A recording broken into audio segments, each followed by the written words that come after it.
정말 믿기 힘든 일이 벌어졌어요.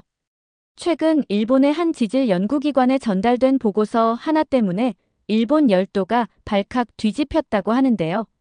놀랍게도 그 보고서는 한국에서 보낸 것이었고 처음에는 철저히 외면당했다고 합니다. 하지만 그 내용은 점차 현실로 나타나기 시작했고 곧 전 세계적인 관심을 받게 되었죠. 이 모든 과정을 지켜보던 한 내부 관계자는 결국 누구도 예상하지 못한 중대한 결정을 내리게 됩니다. 과연 그 보고서에는 어떤 충격적인 내용이 담겨 있었으며 그는 어떤 경험을 통해 변화하게 되었을까요? 영상 마지막까지 함께 하시면 그 놀라운 이야기를 확인하실 수 있습니다. 안녕하세요. 제 이름은 준입니다. 저는 일본의 한민간 지질연구소에서 일하는 지진학자예요. 모든 일은 평소와 다름없던 지루한 월요일 아침, 제 연구실 컴퓨터 화면에 떠오른 한 통의 이메일에서 시작되었습니다. 발신자는 뜻밖에도 한국재난예방청이었죠. 제목은 긴급 AI 기반 큐슈 화산대 분화 가능성 분석 보고서였습니다. 처음에는 단순한 국제 교류 차원의 자료 공유 정도로 생각했어요. 하지만 첨부 파일을 열어본 순간 온몸의 신경이 곤두서는 것을 느꼈습니다. 한국 측은 자체 개발한 AI 예측 모델을 통해 큐슈 화산대의 분화 가능성을 무려 72%로 예측하고 있었어요. 이건 단순한 추측이 아니었습니다. 보고서에는 지진파 변화 패턴 분석, 미세 지형 변화 데이터, 화산 가스 농도 변화 추이, 심지어 과거 분화 사례와의 비교 분석까지 방대하고 정교한 데이터들이 빼곡히 담겨 있었죠. 더욱 놀라운 것은 한국이 이미 자국민에게 해당 지역 여행, 자제 권고를 발령할 준비를 마쳤다는 내용이었습니다. 정말 충격적인 내용이었어요. 보고서의 내용에 몰입해 있을 때 등 뒤에서 익숙하지만 불쾌한 기운이 느껴졌습니다. 선임 연구원이자 저의 상급자인 타쿠였어요. 제가 떨리는 마음으로 한국 보고서의 심각성에 대해 설명하자 그는 특유의 냉소적인 표정을 지으며 보고서의 가치를 즉각적으로 깎아내렸습니다. 마치 한국이 또 뭔가 보여주기 식으로 수치를 부풀린 것 아니냐는 듯한. 그의 태도에는 한국에 대한 뿌리 깊은 불신과 조롱이 가득했죠. 그의 언행에서는 지진과 화산에 관한 한 일본이 선배인데 한국에서 뭘 배울 게 있겠냐는 듯한 뉘앙스가 강하게 풍겼습니다. 과학기술력 자체를 폄하하는 감정에 기반한 편견이 노골적으로 드러나는 순간이었어요. 화산과 함께 살아온 우리가 모르는 걸 그들이 알 턱이 없다는 식의 단정적인 태도에 지진학자로서 깊은 불쾌감을 느꼈지만 조직 내 역학관계상 직접적인 반박은 망설여졌습니다. 그의 반응은 연구소 내부에 만연한 과학적 데이터마저 국적이라는 필터로 재단하는 위험한 편견을 고스란히 보여주는 것 같아 씁쓸했죠. 오후에 열린 연구소 내부 회의에서 저는 조심스럽게 한국 보고서의 내용을 공유하며 추가적인 검토와 자체 분석의 필요성을 제기했습니다. 하지만 제 의견은 소수의 젊은 연구원들의 잠시 관심을 끌었을 뿐 대부분은 타쿠의 주장에 동조하거나 침묵으로 일관했어요. 회의 내내 타쿠는 한국 측 자료의 신뢰성에 대해 집요하게 의문을 제기했습니다. 급조된 데이터라거나 과장과 쇼맨십이 섞였다는 식의 비난을 멈추지 않았죠. 결국 소장은 불필요한 혼란을 야기할 수 있다는 타쿠의 의견을 받아들여 한국 자료는 참고만 할 뿐 공식적인 대응이나 심층 분석은 보류하기로 결정했습니다. 무거운 침묵 속에 회의는 끝났습니다. 착잡한 마음으로 연구실 창밖에 뿌연 하늘을 바라보며 저는 과학자로서의 직감이 보내는 불길한 경고를 애써 외면할 수 없었어요. 어떻게든 이 위험성을 제대로 평가해야 한다는 생각에 저는 홀로 남아 한국 보고서의 데이터를 다시 한번 면밀히 검토하기 시작했습니다. 이 조용한 경고가 곧 끔찍한 현실이 되어 닥쳐오리라고는 그때의 저는 상상조차 하지 못했습니다. 한국재난예방청의 보고서를 받은 지 정확히 일주일이 지난 어느 날 오후였습니다. 연구소의 지진계 모니터링 시스템에서 마침내 이상 징후가 포착되었어요. 큐슈 화산대 인근 지역에서 미세하지만 이전과는 확연히 다른 패턴의 군발성 지진파가 감지되기 시작한 거죠. 처음에는 일상적인 지각 활동의 일부로 치부하려 애썼습니다. 하지만 데이터를 상세히 분석하는 순간 제 심장은 불안감으로 요동치기 시작했어요. 지진의 발생 빈도, 미세한 강도 변화, 그리고 진원의 깊이까지 모든 것이 일주일 전 한국 AI가 예측했던 시나리오와 소름 끼칠 정도로 정확하게 일치하고 있었거든요. 등줄기를 타고 식은땀이 흘렀습니다. 무시했던 경고가 냉엄한 현실로 성큼 다가오고 있음을 직감했죠. 저는 곧바로 화산가스 측정 데이터로 눈을 돌렸습니다. 화산 주변 관측소에서 측정된 이산화황과 메탄의 농도가 지난 사흘간 꾸준히 그리고 의미 있는 수준으로 증가하고 있었어요. 이 역시 한국 보고서가 분화의 주요 전조 현상으로 명확히 지적했던 바였습니다.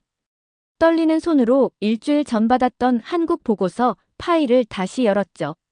한국의 AI가 단계별로 예측했던 시나리오가 마치 정해진 수순처럼 눈앞에서 펼쳐지고 있었습니다.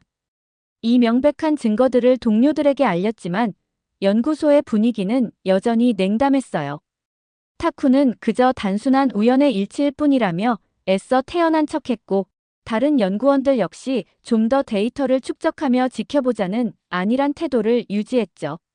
하지만 저는 이것이 결코 우연이 아니라는 확신을 가지고 있었습니다. 그날 밤 잠을 이루지 못하고 관련 정보를 찾던 중 저는 한국재난예방청의 공식 웹사이트를 방문하고 또 한 번 충격에 휩싸였습니다.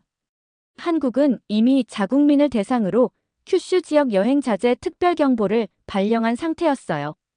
모든 국민이 사용하는 안전알림 스마트폰 앱을 통해 실시간으로 화산 활동 정보와 행동 요령을 전파하고 있었죠.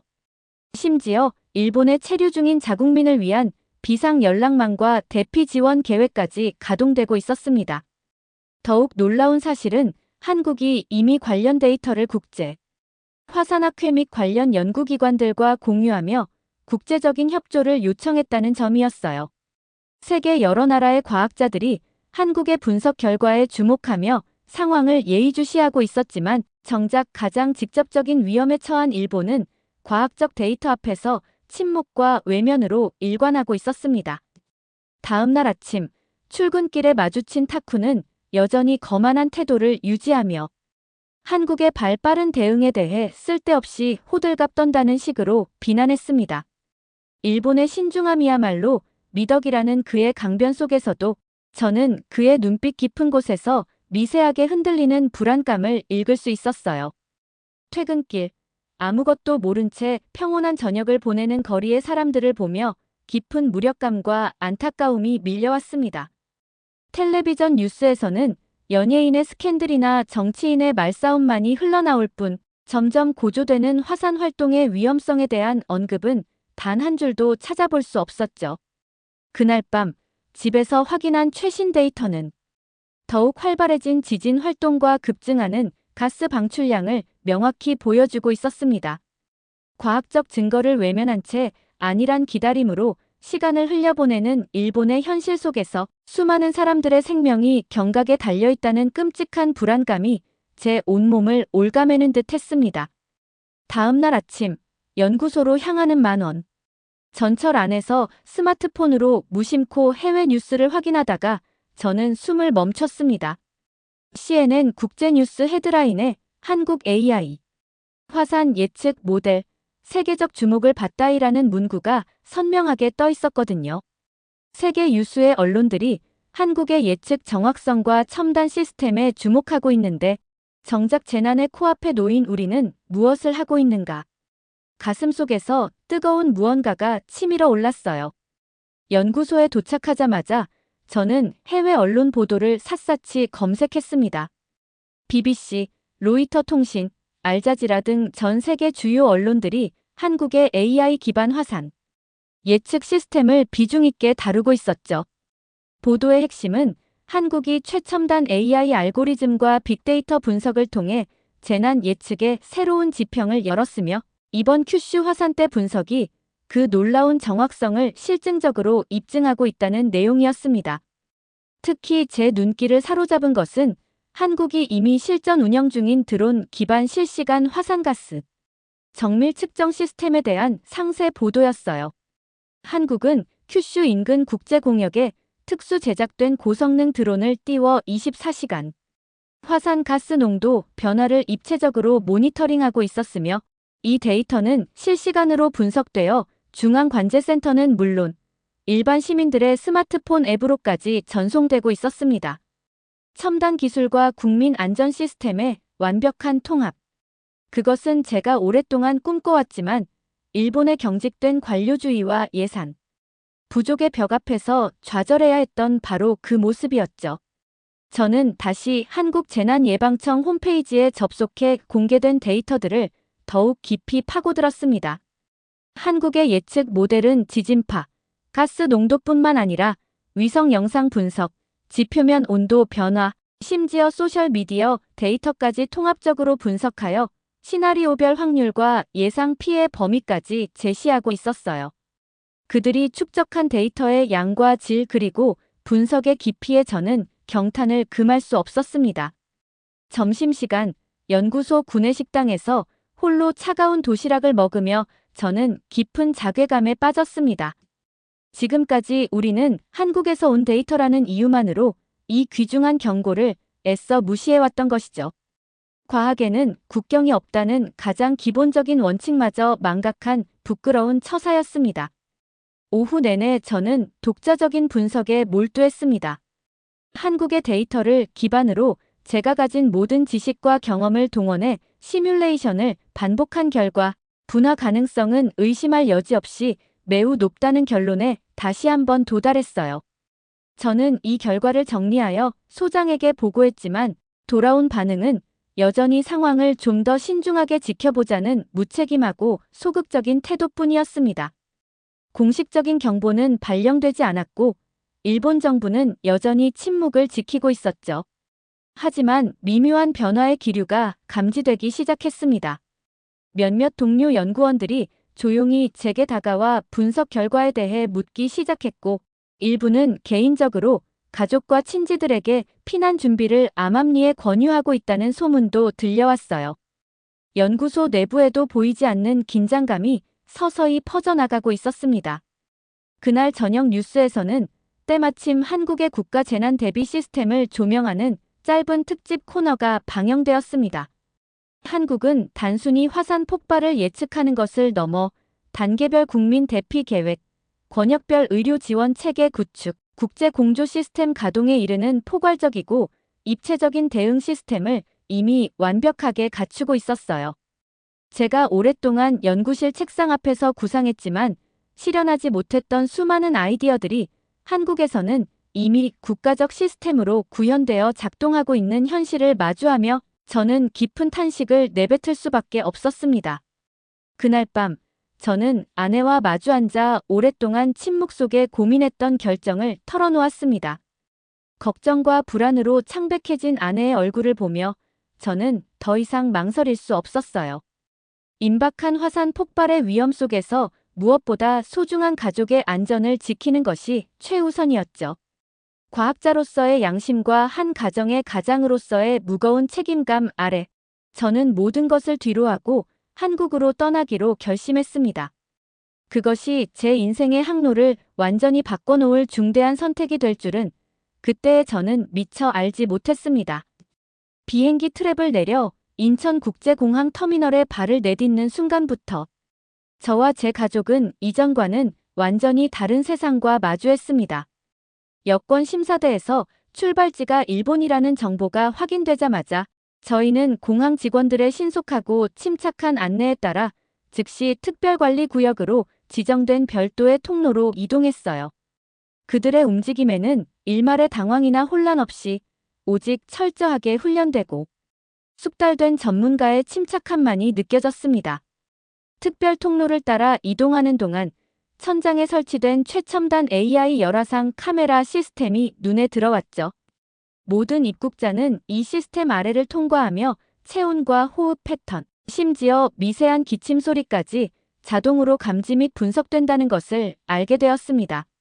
직원의 설명을 통해 이것이 화산재 노출로 인한 초기 호흡기 질환 가능성을 스크리닝하기 위한 조치라는 것을 이해했어요. 단순한 입국 절차가 아니었습니다. 재난 상황에 특화된 의료 모니터링 시스템이 공항 입구에서부터 즉각적으로 가동되고 있는 현장이었죠. 다음 단계는 태블릿 PC를 이용한 자동화된 문진 시스템이었어요.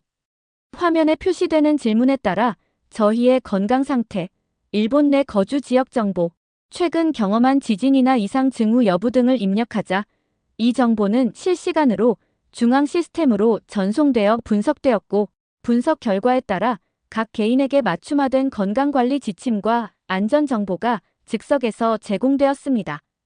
아내는 연신 놀라움을 감추지 못했고 제 딸은 호기심 가득한 눈으로 첨단 기기들을 신기하게 바라보았죠. 모든 입국 수속을 마치자 유창한 일본어를 구사하는 담당 공무원이 다가와 저희에게 스마트폰을 내밀며 한국의 국민 재난 안전 포털 앱 설치를 안내했습니다. 이 앱은 단순한 정보 제공을 넘어 GPS 기반으로 사용자의 현재 위치에서 가장 가까운 안전 대피소 경로를 실시간으로 안내하고 위급 상황 시 버튼 하나로 구조 요청을 보낼 수 있으며 외국인을 위한 다국어 지원까지 완벽하게 갖추고 있었어요. 모든 것이 디지털 기술을 기반으로 빈틈없이 연결되어 신속하고 효율적으로 작동하는 모습에 저는 할 말을 잃었습니다.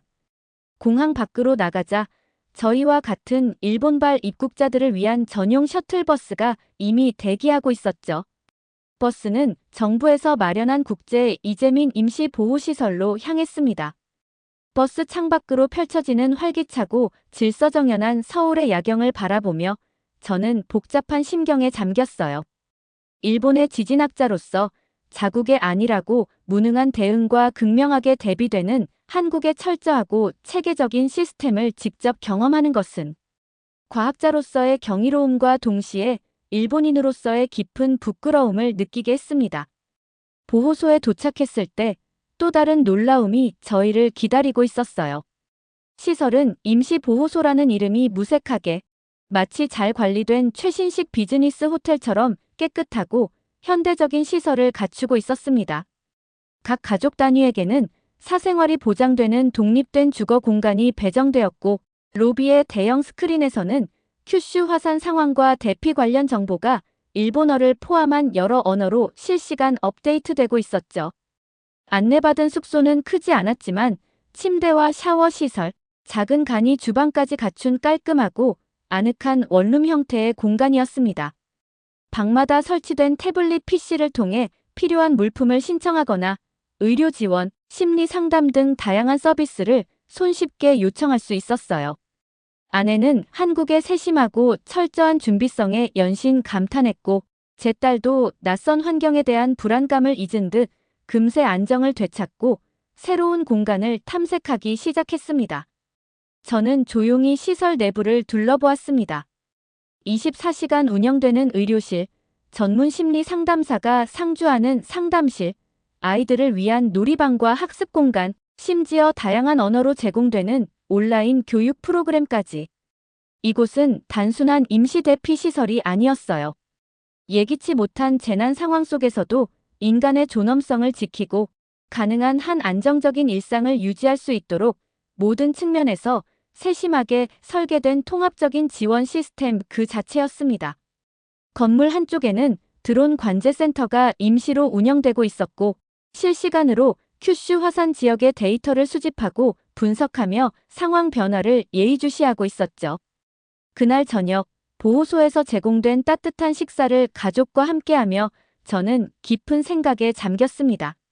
오늘 하루 제가 눈앞에서 경험한 모든 것은 단순히 기술의 우수성만을 의미하는 것이 아니었어요. 이것은 재난을 과학적으로 예측하고 철저하게 대비하며 무엇보다 그 중심에 사람을 두는 잘 준비된 시스템과 성숙한 문화의 결정체였습니다. 창밖으로 보이는 화려한 서울의 야경을 바라보며 저는 일본이 배워야 할 것은 단순히 첨단 기술뿐만이 아니라는 사실을 뼈저리게 절감하고 있었습니다. 한국에 도착한 지 이틀째 되는 날 아침, 저는 보호소 관리자로부터 뜻밖의 제안을 받았습니다. 한국재난예방청 통합관제센터에서 저를 공식적으로 초청하고 싶다는 연락이 왔다는 것이었죠. 일본의 지진학자로서 저의 전문성을 존중하고 현재 상황에 대한 의견 교환과 자문을 구하고 싶다는 취지였습니다. 수년간 머릿속으로만 그려왔던 이상적인 재난관리 시스템의 심장부를 직접 목격할 기회가 주어진 것입니다. 설렘과 기대로 가슴이 빠르게 뛰기 시작했어요. 서울 도심의 위용 있는 현대식 건물에 자리한 재난예방청 통합관제센터에 들어서는 순간 저는 압도적인 광경에 숨을 삼켰습니다. 거대한 벽면 전체를 가득 채운 초대형 멀티스크린에는 복잡한 데이터와 그래프, 위성 영상들이 쉴 새 없이 흘러가고 있었고 수십 명의 각 분야 전문가들이 각자의 모니터 앞에서 분주하지만 침착하게 움직이고 있었죠. 마치 최첨단 기술이 집약된 SF 영화의 한 장면 같았지만 이것은 엄연한 현실이었습니다. 데이터 과학자라고 자신을 소개한 하늘 박사가 저를 반갑게 맞이하며 센터의 시스템에 대해 유창한 영어로 설명해주기 시작했어요.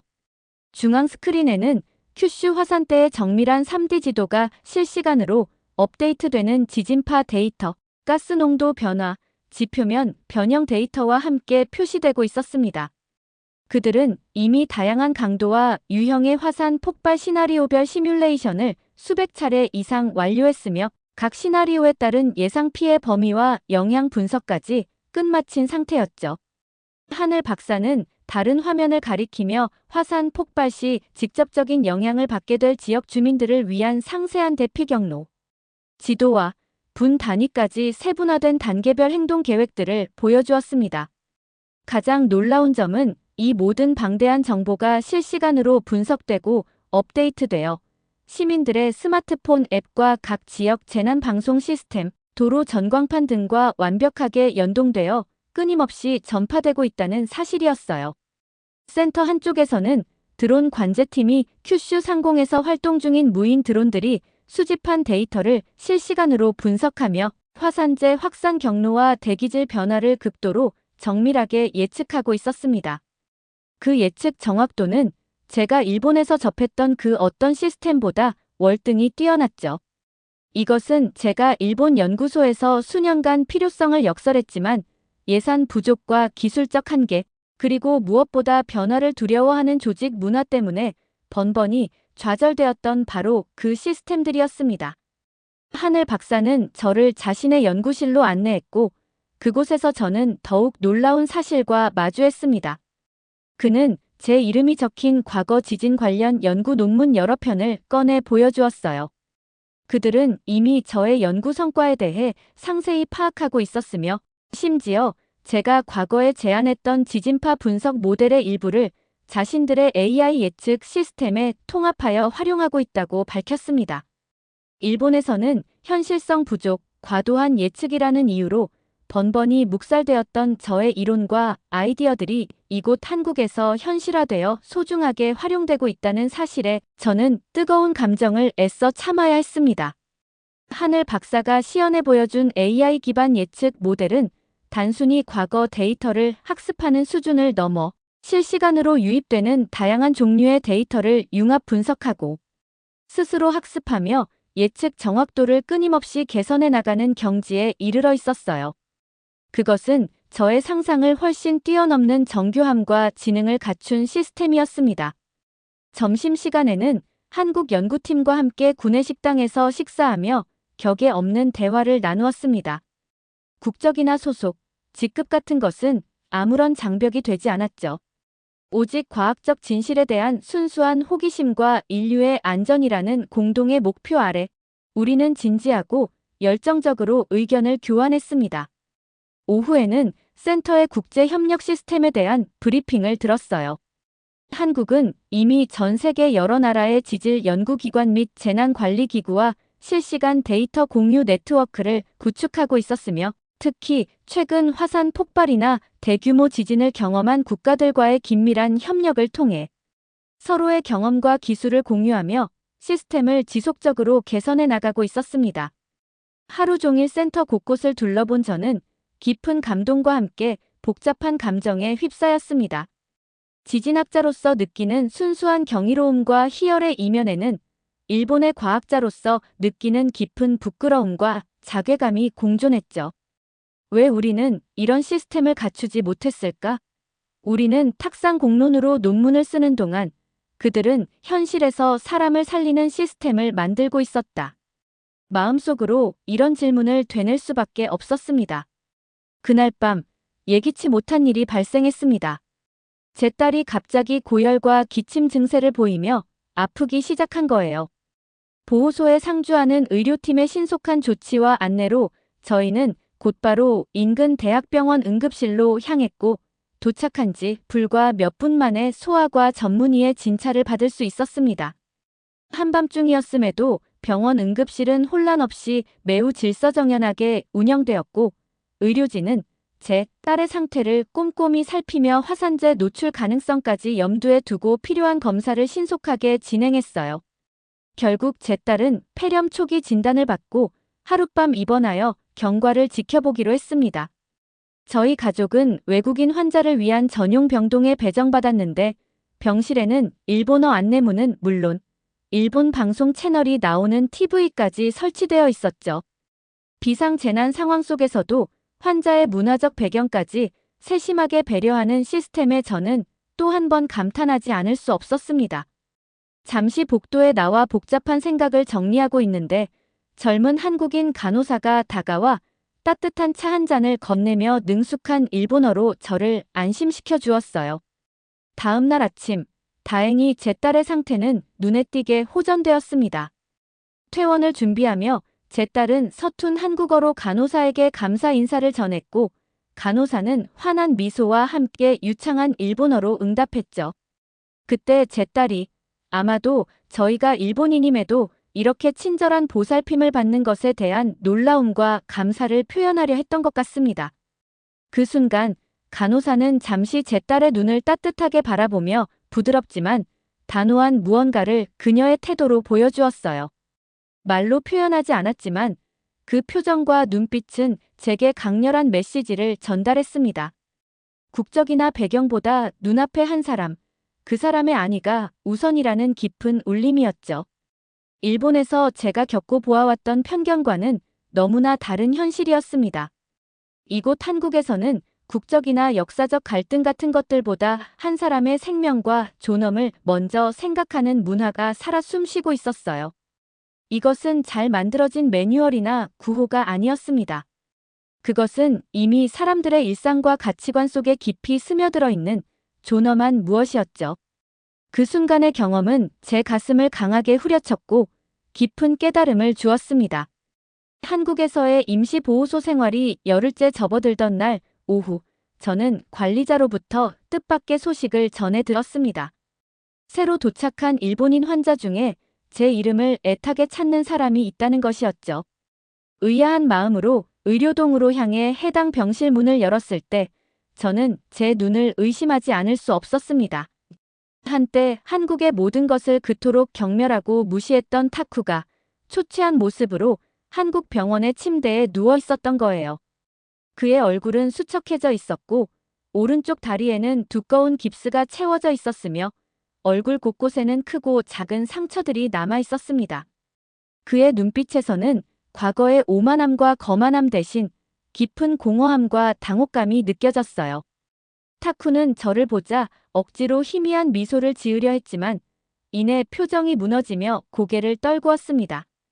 그는 떨리는 목소리로 일본의 상황이 예상보다 훨씬 빠르게 악화되었음을 전했어요.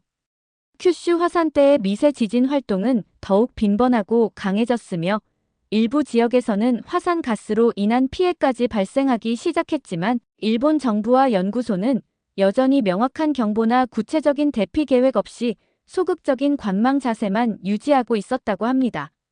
그는 현장 상황을 점검하러 갔다가 갑작스러운 강한 지진과 산사태에 휘말려 다리를 심하게 다쳤고 더 이상 일본 내에서는 제대로 된 치료나 안전을 보장받기 어렵다는 판단하에 결국 주변의 도움으로 한국행 비행기에 몸을 실을 수밖에 없었다고 힘겹게 털어놓았죠. 타쿠는 한국에 도착하자마자 경험했던 신속하고 체계적인 의료 지원과 안전한 보호 시스템에 대해 이야기하며 자신이 가졌던 막연한 두려움과 달리 오히려 세심하고 특별한 배려를 받고 있다는 사실을 고백했습니다.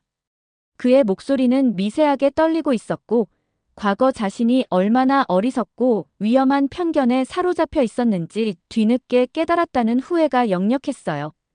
특히 한국의 AI 예측 모델이 놀라울 정도로 정확했다는 사실을 마침내 인정하는 그의 모습은 제게 큰 충격으로 다가왔습니다. 눈물을 글썽이며 고개를 숙인 채 그는 마침내 자신이 틀렸었다는, 한국은 결코 무시하고 폄하할 그런 나라가 아니었다는 진심 어린 반성을 내비쳤습니다. 그의 고백 앞에서 저는 복잡한 감정을 느꼈어요. 그의 깨달음이 반가우면서도 결국 이런 극한의 상황에 처해서야 오랫동안 쌓아 올린 자존심과 편견의 벽을 허물게 된 현실이 안타깝고 씁쓸했습니다. 저는 그의 어깨를 가볍게 두드리며 늦었지만 이제라도 알게 되어 다행이라는 위로를 건넸습니다. 그 후 며칠간 타쿠는 보호소에서 자신이 직접 보고 듣고 경험한 것들을 제게 이야기하며 자신이 평생 품고 살아왔던 한국에 대한 오랜 편견이 어떻게 무너져 내리고 있는지를 솔직하게 보여주었어요. 특히 국가 간의 정치적, 역사적 갈등 상황에도 불구하고 오직 인간의 안전을 최우선 가치로 삼고 행동하는 한국의 시스템과 사람들의 모습에 깊은 감명을 받았다고 거듭 강조했죠. 그날 오후, 저는 타쿠에게 제가 직접 방문했던 재난통합관제센터의 모습과 한국의 첨단 AI 예측 시스템의 놀라운 성능에 대해 자세히 설명해 주었고, 과거와 달리 그는 일말의 경멸이나 불신 없이 진지하고 겸허한 자세로 제 이야기에 귀를 기울였습니다. 헤어지기 전 타쿠는 제 손을 잡고 간절한 눈빛을 보냈습니다. 만약 우리가 일본으로 돌아가게 된다면 자신이 이곳에서 보고 경험하고 깨달은 것들을 반드시 일본 사회에 알려야 한다며, 이제야 비로소 일본이 한국으로부터 배워야 할 것이 너무나도 많다는 사실을 절실히 깨달았다는 진심을 전했죠. 보호소로 돌아오는 길, 예기치 않은 위기 속에서도 꿋꿋하게 일상을 지켜나가는 한국 사람들의 침착함과 외국인인 저희 가족에게까지 조건 없이 베풀어지는 따뜻한 배려와 존중을 다시 한번 느끼며 저는 오랫동안 편견이라는 색안경을 끼고 한국을 바라보았던 저 자신이 얼마나 부끄러웠는지 새삼 깨달았습니다. 타쿠의 변화처럼 저 역시 이곳 한국에서의 경험을 통해 깊은 내면의 변화를 겪고 있었어요. 한국에 머문 지 약 한 달이 지났을 무렵, 다행히 큐슈 화산 활동은 점차 안정화되는 추세를 보였고, 저와 가족은 귀국을 준비하게 되었습니다. 저는 더 이상 한국으로 떠나오기 전에 제가 아니었죠. 귀국을 며칠 앞두고 저는 도쿄에서 긴급 개최되는 일본 지질학회 특별 심포지엄에 화산 위기 관리 시스템의 새로운 방향과 국제 협력의 중요성이라는 주제로 발표해 달라는 공식 초청을 받았습니다. 저는 단순한 기술적 분석이나 데이터 나열 대신 제가 한국에서 직접 겪었던 생생한 경험과 그 과정에서 얻은 깊은 깨달음을 담아 일본 사회 전체에 보내는 공개 편지 형식의 발표를 준비했어요. 학회 당일 수많은 저명한 학자들과 정부 관계자들, 그리고 언론인들이 지켜보는 앞에서 저는 떨리는 마음을 가다듬고 연단에 섰습니다. 저는 한국의 놀랍도록 정확했던 초기 경고와 그에 대한 일본 사회의 외면, 한국의 경이로운 첨단 재난관리 시스템의 실체, 그리고 그 모든 시스템의 근간에 깊이 뿌리내리고 있는 인간 중심의 철학에 대해 솔직하고 담담하게 이야기했죠. 특히 한국인 간호사가 제 딸에게 보여주었던 국적보다 사람이 먼저라는 그 깊은 울림을 전하며 국가 간의 해묵은 경쟁심이나 자존심보다 눈앞에 있는 한 사람의 생명과 안전을 최우선으로 여기는 한국의 자세야말로 지금 일본이 가장 절실하게 배워야 할 교훈임을 힘주어 강조했습니다. 복받치는 감정을 누르며 만약 한국의 과학적 경고와 인도적 지원이 없었다면 우리 중 상당수는 지금 이 자리에 없었을지도 모른다는 진심을 전하자 예상치 못했던 기립박수가 학회장 전체에서 터져 나왔습니다. 저는 마침내 일본 사회에도 변화의 바람이 불기 시작했음을 직감했죠. 발표를 마치고 무대 뒤에서 만난 타쿠는 아직 지팡이에 의지하고 있었지만 그의 눈빛은 예전과는 비교할 수 없을 만큼 맑고 단단해 보였습니다. 그는 제게 다가와 이제부터 우리가 해야 할 일이 정말 많을 것이라는 일본의 재난관리 시스템을 근본부터 혁신해야 한다는 강한 의지를 그의 표정과 태도로 보여주었습니다. 그날 밤 도쿄의 화려하지만 어딘가 공허해 보이는 밤하늘을 창밖으로 바라보며 저는 생각했습니다. 자연의 준엄한 경고를 무시한 대가는 너무나도 컸지만 그 혹독한 시련 속에서 우리는 국경과 편견의 벽을 넘어 인간의 안전과 생명이라는 보편적 가치를 최우선으로 하는 진정한 협력의 의미를 배울 수 있었어요. 침대 옆 작은 테이블 위에는 한국재난예방청에서 기념으로 선물 받은 작은 태극 문양의 USB 메모리가 놓여 있었습니다. 그것은 단순한 기념품이 아니었죠. 그것은 제게 새로운 시작을 알리는 상징이었습니다. 저는 다음 날부터 한국에서 배운 소중한 교훈들을 가슴에 새기고 기술이 아닌 사람을 중심에 두는 진짜 과학을 실천하며 일본의 재난관리 시스템 혁신을 위한 길고 험난한 여정을 시작할 것을 굳게 다짐했습니다.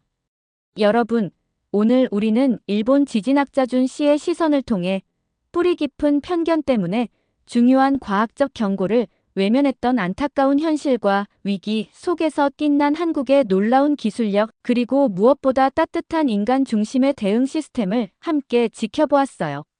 준 씨가 겪었을 고뇌와 한국에서 느꼈을 깊은 감동, 그리고 편견을 넘어 변화를 맞이한 타쿠 씨의 모습까지 보면서 저 역시 가슴 뭉클함을 느꼈는데요.